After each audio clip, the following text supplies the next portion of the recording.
Olá, bom dia, segundo ano B. Hoje eu vou falar um pouquinho para vocês da atividade do dia que está no caderno Juntos pelo Saber 4 de língua portuguesa, nas páginas 7 a 13 que falam sobre história em quadrinhos. Vamos lá conhecer esse gênero?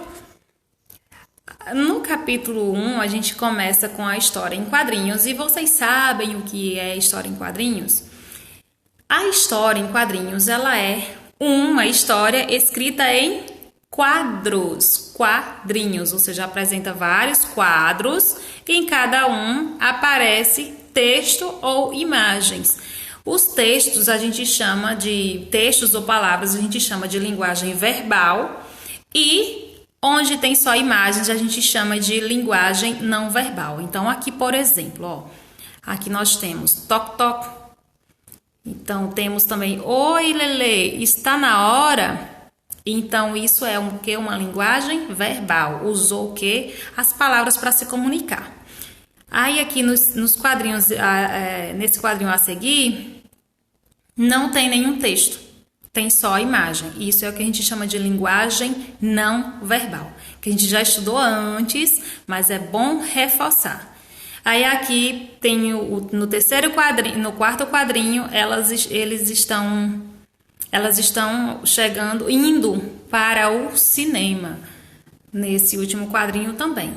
Então, gente, ó, cuidado para não confundir história em quadrinhos com tirinha, tá? A tirinha é um textinho mais curto que vem no máximo 5 quadrinhos. E é uma história mais curtinha, não é muito elaborada, não tem os desenhos tão caprichados assim. Já a história em quadrinhos, ela é mais elaborada, tem mais detalhe nas imagens, nos desenhos que aparecem, né? E ela é mais longa, tem mais personagens, entendeu? Então é um pouco maior, é uma história mesmo e não só uma tirinha. É uma história maior, tá bom? Então vamos lá. Aqui diz o seguinte: vamos conhecer um pouco mais sobre o gênero história em quadrinhos? Letícia, que é também chamada de HQ, viu? Histórias, H e quadrinhos o quê? Tá? História em quadrinhos. Letícia está aproveitando muito as férias escolares dela. Leia a história em quadrinhos abaixo e veja o que ela fez no último dia antes de voltar às aulas. Toc, toc. Oi, Lelê, está na hora? Sim. E aí as duas saem juntas e vão ao cinema. Então, nós temos aqui uma historinha em quadrinhos que é curta. Vamos conversar? Vou descobrir o que Letícia fez?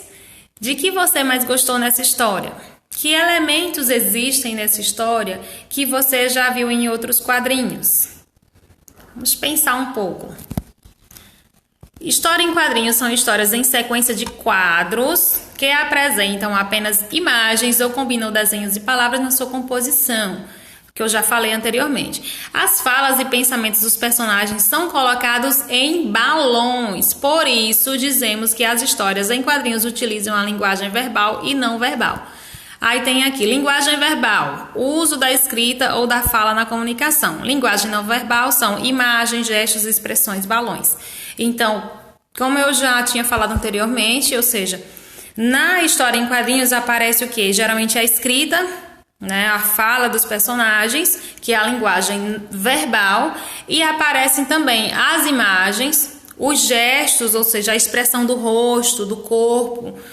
Isso é linguagem não verbal, as expressões, os balões, entendeu? Então, tudo isso é linguagem não verbal.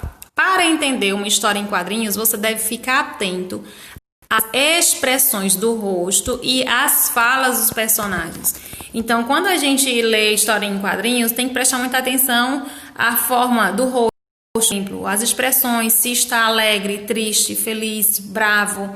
Porque o rosto do personagem vai dizer, né, como que a pessoa está. E o que está escrito nos balões. Aí aqui tem dizendo também o formato do balão, que ele é muito importante na história em quadrinhos. Por quê?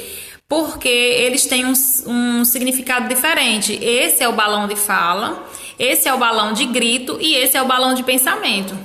Então, toda vez que o personagem está falando alguma coisa, aparece esse primeiro balão. Quando ele grita, aparece esse. E quando ele está apenas pensando, é esse aqui. Então, cuidado para não confundir, principalmente o balão de fala com o balão de pensamento. O do grito, eu acho que as pessoas confundem menos. Mas o balão de pensamento e o de fala, você tem que prestar bastante atenção, tá? Se aparecer tipo uma nuvenzinha, ó, com uns pensamentozinhos aqui, isso é pensamento, tá? Aí aqui tem mais uma parte dizendo que a história em quadrinhos são mais curtas, que costumam... As tirinhas, aliás, são mais curtas do que a história em quadrinhos, que eu já falei. E que é muito comum aparecer as expressões que imitam sons, que a gente chama de onomatopeia. Então aqui, por exemplo, o toque-toque. O toque-toque é o quê? Uma onomatopeia, ou seja, o toque-toque imita o que? O som de alguém, ó, batendo numa porta. Então, isso a gente chama de onomatopeia.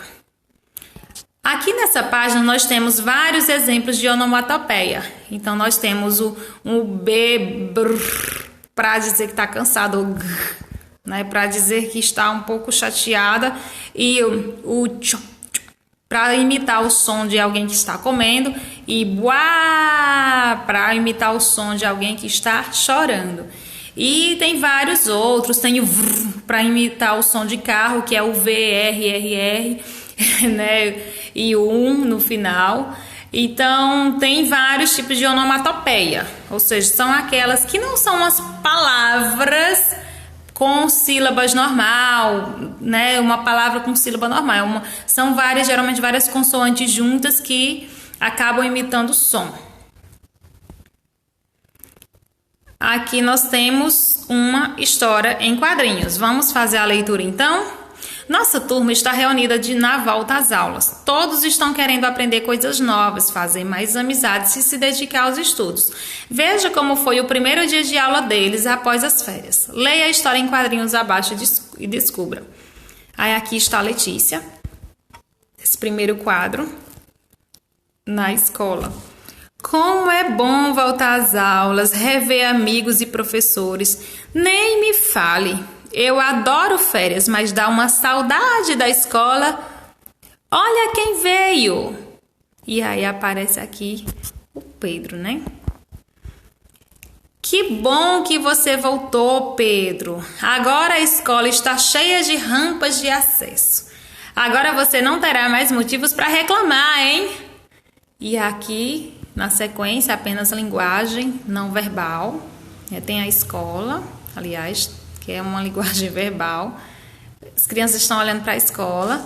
E aqui, ó, há uma ideia, ou seja, essa lâmpada indica uma ideia. Alguém teve uma ideia de empurrar a cadeira de Pedro até a porta da escola, subindo a rampa de acesso. Aí aqui tem a questão das questões da página 12 sobre sobre a história em quadrinhos que acabamos de ler. Ao longo de nossos estudos, você conheceu todos os personagens da turma juntos pelo saber, mas não os tinha visto juntos numa história como a que você leu. De qual personagem dessa turma você mais gostou? Então, nós temos aqui esses personagens, né, dessa história que já aparece no livro todo e você vai dizer qual deles você mais gostou. É de Pedro, é de Letícia, de Cauê? Enfim, você vai responder aqui. Questão 2. Pedro é um personagem dessa turma. Ele aparece em vários momentos da história. O que aconteceu com ele no 7º quadrinho? Então, você vai observar aqui, ó, no 7º quadrinho. Então, você vai observar o que aconteceu com ele no 7º quadrinho. Vai responder. As rampas construídas ajudaram Pedro no acesso à escola? Você vai responder se ajudou ou não. Questão 4. Pedro precisou de ajuda. E no penúltimo quadrinho, Cauê teve a ideia para ajudá-lo. Qual é a imagem que representa essa ideia? Então, aqui no penúltimo quadrinho, tem um símbolo aí que representa a ideia, que significa que a pessoa teve uma ideia. Qual é? Você vai escrever na questão 4. Questão 5. O que os amigos de Pedro fizeram no último quadrinho é esse. O que é que os amigos de Pedro fizeram? Então, você vai escrever. Questão 6. Pedro ficou feliz ao chegar à escola? Justifique sua resposta. Então, ele ficou feliz ou não? Você vai perceber isso quando ele chegou à escola. Aqui, né? Que ele chegou à escola. Você vai observar. Ele ficou feliz ou não? Tem que observar a expressão do rosto dele. E por último, na página 13, nos 2 últimos quadrinhos, você entendeu a sequência da história apenas através das imagens. Qual linguagem foi utilizada? Linguagem verbal ou linguagem não verbal? Então, ele está falando dos 2 últimos quadrinhos, este e este. O que foi utilizado? Foi a linguagem verbal ou foi a não verbal? Você vai marcar um X, tá bom? Por hoje é só, meus amores. Um beijo da Pro e até a próxima aula.